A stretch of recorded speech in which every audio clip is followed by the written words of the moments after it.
Hello, this is Olivia Poyak, and I will be presenting on aggregate demand. Aggregate demand shows the relationship between real gross domestic product and price level. The graph of aggregate demand has a negative slope, which indicates that as price level increases, real GDP decreases, and when price level decreases, aggregate demand increases. The negative relationship between the price level and real GDP is explained by three different things that happen when the price level changes. These three things are called the wealth effect, the interest rate effect, and the net exports effect.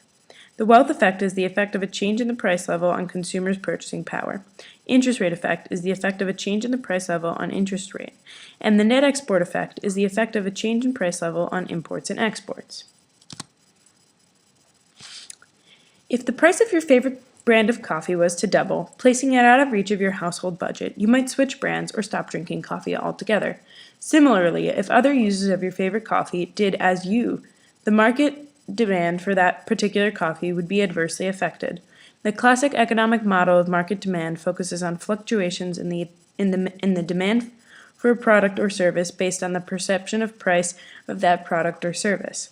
Some of the variables that market demand depends on include price, household incomes, number of consumers, or household demanding a product or service, and the availability of cheaper substitutes.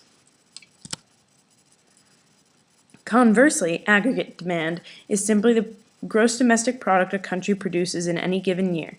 GDP is equal to the total amount of goods and services consumed by consumers, business investment, expenditures, and government purchases. GDP also includes net exports, the value of exports minus the value of foreign imports.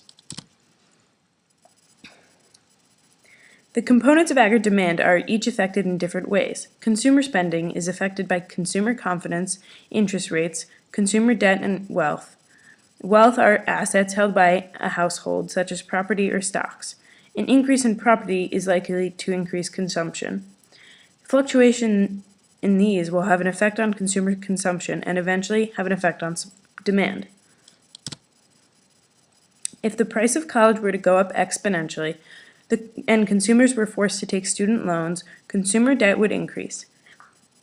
This would then affect consumer consumption, since people would be more likely to save to pay their loans than to spend. This would cause aggregate demand to decrease, and for aggregate demand curve to shift leftward.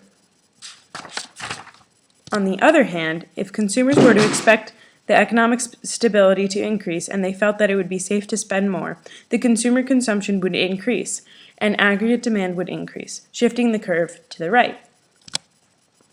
Investment is spending by firms on capital, not households. Investment is the most volatile component of aggregate demand. An increase in investment shifts aggregate demand to the right in the short run and helps improve the quality and quantity of factors of production in the long run.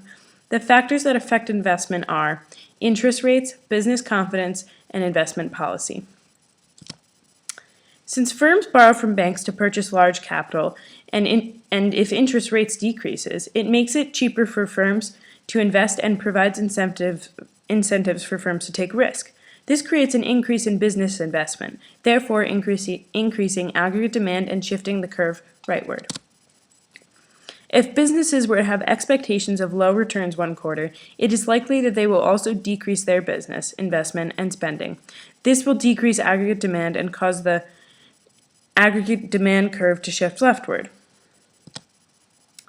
Government spending provides a large total of aggregate demand. Government spending is categorized into transfer payments and capital spending.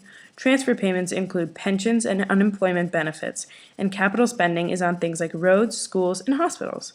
Monetary and fiscal policy affects government spending. If the government changes its policies, deciding to reduce taxes and increase transfer payments, this would cause there to be an increase in the government spending. There would be an increase in aggregate demand, and the curve would shift rightward. Imports are foreign goods bought by consumers domestically, and exports are domestic goods bought abroad. Net exports is the difference between exports and imports, and can be net exports too, if imports are greater than exports. An increase in net exports shifts aggregate demand to the right. The exchange rate and trade policy affects net exports. If new tariffs on important good leads to a trade war with another country, causing there to be more imports than there are exports, the net exports component would be negatively affected. This would cause the aggregate demand to be negatively affected as well, and move the curve to the left. Thank you for watching my presentation.